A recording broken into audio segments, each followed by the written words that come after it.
நிலவின் ஒளியில் உணர்வுகள் ஒளிகளாக வெண்ணிலா ராஜன் ஆடியோ நாவல்ஸ். சில நினைவுகள் மெதுவாக மனதை தழுவும், சில குரல்கள் இதயத்தை தொடும். அந்த குரல்களில் ஒன்றாக இன்றைய கதையை உங்களுக்கு சொல்ல வரும் நான் வானதி. வெண்ணிலா ராஜன் அவர்களின் காணுமிடம் தோறும் நின்றன் கண்ணினொளி தோன்றுதடி இந்த கதையை கேட்க இருக்கும். இந்த கதை உங்களுக்கு பிடிச்சா லைக் பண்ணுங்கள், மற்றவங்களுக்கு ஷேர் பண்ணுங்கள், உங்கள் கருத்துக்களை கமெண்ட் பாக்ஸில் கமெண்ட் பண்ணுங்கள். மேலும் இது மாதிரியான கதைகள் கேட்க வெண்ணிலா ராஜன் ஆடியோ நாவல்ஸ் யூடியூப் சேனலை சப்ஸ்கிரைப் செய்யுங்க. அத்தியாயம் 14. விஷ்ணுவின் மடியிலேயே படுத்து தூங்கிய ஆதி விடிந்த பின்தான் கண்விழித்தான். தான் எங்கிருக்கிறோம் என்று புரியாமல் குழம்பியவன் விஷ்ணுவின் மடியில் படுத்திருப்பதை பார்த்து திடுக்கிட்டான். விஷ்ணுவோ ஆதியின் முதுகில் கை வைத்தபடி கட்டிலில் அமர்ந்தவாறே தூங்கி கொண்டிருந்தான். இவன் ஏன் இப்படி தூங்குறான்? நம்ம எப்படி இவன் மடியில் படுத்தோம் என்று யோசித்தவனுக்கு நேற்று நடந்தது அரைகுறையாக ஞாபகம் வந்தது. ஆதியின் அசைவை உணர்ந்த விஷ்ணு கண் விழித்தான். மச்சான், என்னடா? சாரி மச்சி, நேற்று நான் உன்னை ரொம்ப டிஸ்டர்ப் பண்ணிட்டேன். நேற்று என்னன்னு தெரியல, ரொம்ப டிஸ்டர்பாக இருந்தது என்று ஆதி உள்ளே போன குரலில் விளக்கினான். ஆதி, இப்படி பேசுகிற மாதிரி இருந்தால் என்கிட்ட பேசாத. ஏண்டா சாரி கேட்டு அந்நியப்படுத்துகிற? என்னோட அப்பா, அம்மா, அண்ணா, தம்பி எல்லாமே நீதாண்டா. ப்ளீஸ் இனி இந்த மாதிரி பேசாத என்று கோபத்தில் ஆரம்பித்தவன் ஆதங்கத்தில் முடித்தான். சரிடா, இன்னைக்கு நிறைய வேலை இருக்குது, சீக்கிரம் கிளம்பணும். ஓகே மச்சி, நீ ஃபஸ்ட்டு ஃப்ரெஷ் ஆகிட்டு வா என்றவன் அப்படியே சிறிது நேரம் படுத்தான். சிறிது நேரம் ஏதேதோ யோசித்து கொண்டிருந்தவனுக்கு மித்ராவை பற்றிய ஞாபகம் வந்தது. அவள் நினைவில் அவனுக்கு புன்னகை பூத்தது. அதை பார்த்த ஆதி, மச்சி காலையிலேயே கனவா என்று கேட்டவனை பார்த்தவன், ஒன்றுமில்லை மச்சி என்று சிரித்து கொண்டே வெளியேறினான். சிறிது நேரத்தில் இருவரும் கிளம்பியவர்கள் அலுவலகத்தை அடைந்தார்கள். ஆதி தனது அறைக்கு சென்றவுடன் யாழ்னியை கூப்பிட்டு மளமளவென்று வேலைகளை முடிக்கச் சொல்லி உத்தரவிட்டான். சிறிது நேரம் வேலை பார்த்தவன் விஜயை பார்க்க விஷ்ணுவையும் அழைத்து சென்றான். ஆதி மித்ராவை கடந்து செல்கையில் சிநேகமாக புன்னகைக்க அவளும் புன்னகைத்தாள். விஷ்ணுவை பார்த்ததும் உடனே தலைகுனிந்து கொண்டாள். விஷ்ணு நமட்டுச் சிரிப்புடன் அவளை பார்த்தவாறு சென்றான். விஜயை ஹாஸ்பிட்டலில் சந்தித்ததும் அவனை நலம் விசாரித்தார்கள். பிறகு விஷ்ணு ஏதோ தோன்ற சில கேள்விகள் கேட்டான். அதனை குழப்பமாக ஆதி கவனித்து கொண்டிருந்தான். சிறிது நேரம் அவனிடம் பேசியவர்கள் அங்கிருந்து கிளம்பினார்கள். மச்சி, என்னடா அவங்கிட்ட கேட்டுட்டு இருந்த? ஃபோன் வந்ததுன்னு சொன்னாங்கல்ல, அதான் விசாரிச்சேன்டா. ஏதாவது ட்ரேஸ் பண்ண முடியுமான்னு. ஓ அப்படியா என்றவன், ஒருத்தன் நம்ம கஸ்டடியில் சிக்கியிருக்காண்டா என்றவுடன் விஷ்ணு அதிர்ச்சியாக அவனை பார்த்தான். மச்சி, என்ன சொல்கிற? ஆமாண்டா என்றவன் நகருக்கு வெளியில் உள்ள ஒதுக்குப்புறமான ஒரு இடத்திற்கு விஷ்ணுவை அழைத்து சென்றான். ஆதி, என்ன இடம் அது? அதான் போகிறமில்ல, தெரிஞ்சுக்கோ என்று ஆதி இறுக்கமான குரலில் கூறினான். அவர்கள் உள்ளே நுழையும் போது முன்பக்கம் காவலுக்கு இருவர் இருந்தார்கள். ஆதி விஷ்ணுவுடன் உள்ளே நுழைந்தபோது அங்கே ஒருவன் கை கால் கட்டப்பட்ட நிலையில் இருந்தான். உடம்பில் ஆங்காங்கே அடித்ததற்கான அறிகுறிகள் தெரிந்தன. டேய், என்னடா அது இப்படி அடித்து போட்டிருக்காங்க? கொல்லாமல் விட்டேனேன்னு சந்தோஷப்படு. யாழ்னி மேலே கை வச்சா சும்மா விடுவேனா என்று ஆதி ஆத்திரம் பொங்க கூறினான். மச்சான், என்ன சொல்கிற என்று விஷ்ணு திடுக்கிட்டான். ஆமாடா, இவன்தான் யாழ்னியை துரத்திட்டு வந்தான் என்றவன், ஏதாவது சொன்னானா என்று ஆதி விசாரிக்க அவர்கள் இல்லை என்பது போல் தலையாட்டினார்கள். ச்சே, உண்மையை வாங்காமல் உங்களுக்கு என்ன வேலை என்று ஆத்திரத்துடன் திட்டியவன் அவனது தலைமுடியை இறுக பற்றினான். டேய், யாருடா உன்னை அனுப்பிச்சது? சொல்லுடா என்று உருமினான். அவனது குரலில் பயந்தவன் விஷ்ணுவை கை காட்டினான். ஆதி, இவன் பொய் சொல்கிறான், எனக்கு இவனை யாருன்னே தெரியாது என்று விஷ்ணு அதிர்ச்சியில் வார்த்தை வராமல் தடுமாறினான். ஆதி நிலை குலைந்து போய் விஷ்ணுவை பார்த்தவன் பின் சுதாரித்தான். You just stop it, okay? Aadi, நீ என்னை நம்பலையா? விஷ்ணுவின் கேள்வியில் அவனை கண்கள் சிவக்க பார்த்தவன் தன் கையில் சிக்கியவனை ஓங்கி அடித்தான். நீ காரில் வெயிட் பண்ணு, நான் வந்துடுறேன் என்று கட்டளையிடும் குரலில் கூறினான்.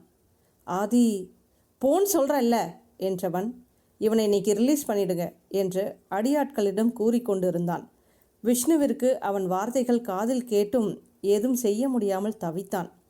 விஷ்ணுவை போக சொன்னவன் தனது அடியாட்களுக்கு ஒரு சில கட்டளைகள் பிறப்பித்தான். ஆதி வரும்போது வெளியே பரிதவிப்போடு நின்றவனை கூர்மையாக பார்த்தபடி வந்தான். ஆதி என்று ஆரம்பிக்க தடுத்தவன், இப்போ நான் எதுவும் பேசுகிற மூடில் இல்லை, கிளம்பலாம் என்று ஆதி இறுக்கமான குரலில் சொல்லவும் ஒன்றும் சொல்ல முடியாமல் அமைதியாக காரில் ஏறினான். பயணம் முழுவதும் ஒருவித அமைதியில் கழிந்தது.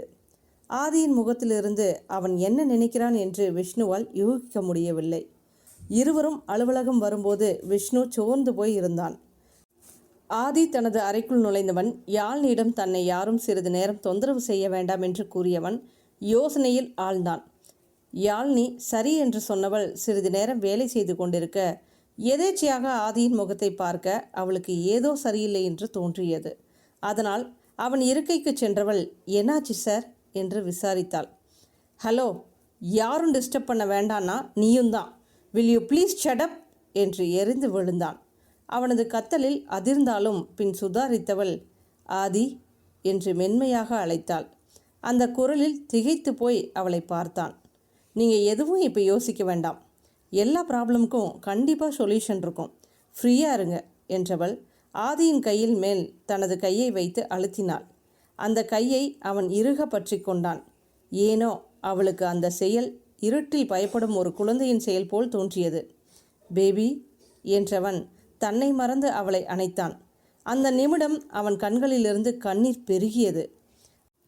அவளது இடையில் முகத்தை வைத்து தன்னை மறந்து அழுது கொண்டிருந்தான். இதனை முற்றிலும் எதிர்பார்க்காத யாழினி அதிர்ச்சியில் உறைந்தாள். தன்னை மறந்து அவனது முதுகை வருடி ஆறுதல் படுத்தினாள். சில நிமிடங்களில் சுதாரித்த ஆதி அவளிடமிருந்து விலகினான். சாரி யாழ்னி என்றவன் கண்களை மூடி தன்னை சமன் செய்தான். அவனது செய்கைகளை யாழ்னி விசித்திரமாக பார்த்தாள். ஒரு சில நிமிடங்களில் தன் மனதை கட்டுக்குள் கொண்டு வந்தவன், ஃபைல் கொண்டு வாங்க யாழ்னி என்று அமைதியான குரலில் கூறினான். அவனது அமைதியான குரலில் அவள் அதிர்ந்து நின்றாள். இவை அனைத்தும் ஒரு சில நிமிடங்களில் முடிந்ததில் யாழினி என்ன செய்வது என்று புரியாமல் திணறினாள். அவனது நிமிடத்துக்கு நிமிடம் மாறும் பாவனையில் அவள் ஒன்றும் புரியாமல் திகைத்தாள். என்ன பார்க்குறீங்க யாழ்னி, ஃபைல் கொண்டு வாங்க, அப்படியே விஷ்ணுவையும் கூட்டிட்டு வாங்க என்று கூறினான். ஃபைலை அவனிடம் கொடுத்தவள் அவசரமாக விஷ்ணுவின் அறை நோக்கி சென்றாள். அங்கே விஷ்ணு வெறித்தபடி அமர்ந்திருந்தவனை பார்த்து திடுக்கிட்டாள். ஹோ காட், இன்னைக்கு இவங்களுக்கு என்னாச்சு?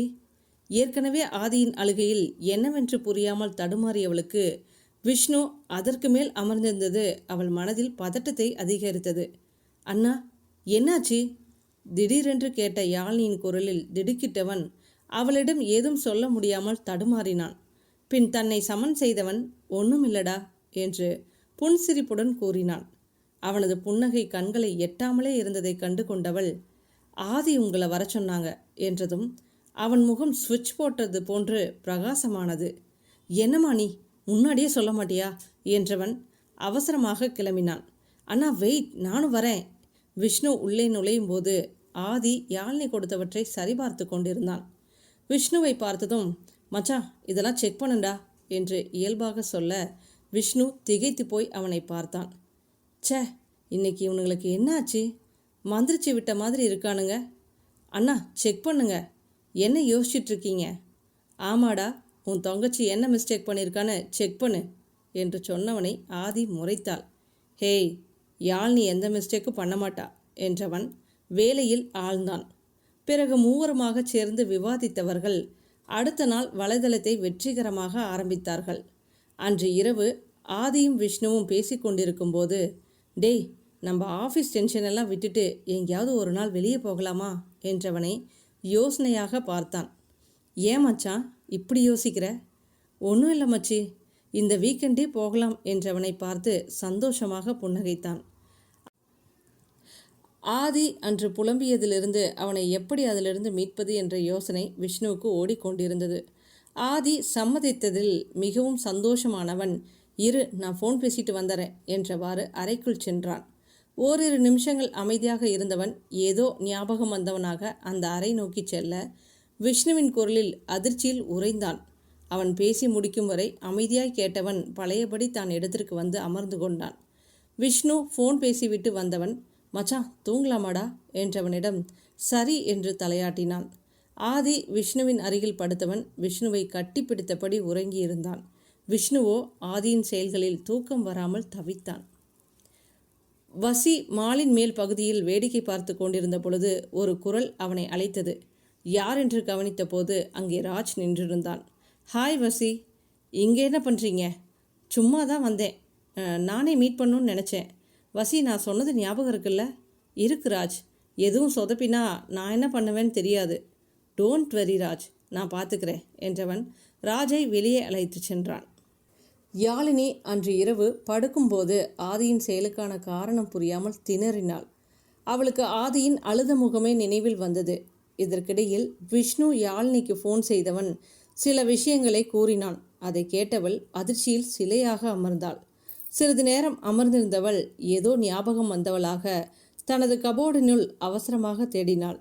அவள் பத்திரப்படுத்தி வைத்த அந்த சுடிதார் அவள் கண்களில் சிக்கியது. அதை பார்த்ததும் அவளுக்கு கண்களில் கண்ணீர் முட்டியது. யாழினி பேபிக்கு என்னாச்சு? நீங்கள் என்ன சின்ன குழந்தையா பேபி? பேபி மாதிரி பயப்படக்கூடாது. அவளது காதுகளில் ஒவ்வொன்றாக ஒலிக்க, நீ எங்கே இருக்க ஆதி என்றவள் அந்த சுடிதாரினை இறுக அணைத்து கொண்டு தூங்கினாள்.